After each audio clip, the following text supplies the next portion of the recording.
How to do a boomerang on Instagram. So go open your Instagram application.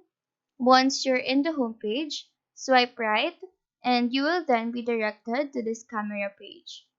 Now on the left part of your screen, you should see a lot of icons and the infinity icon here is the boomerang, so click on that. Now click on the shutter circle here below to capture your boomerang. Click again on the infinity or the boomerang icon, and from here, you can choose the type of boomerang that you will post.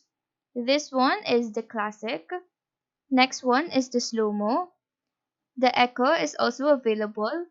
And lastly is the duo style. After choosing, you can just use other features to edit, like filters, stickers, and text. After that, just hit on your story to upload this one. So that is how to do a boomerang on Instagram. Do let us know if this video helped you out, and if you have any questions, feel free to drop them down below. Thank you for watching and have a nice day.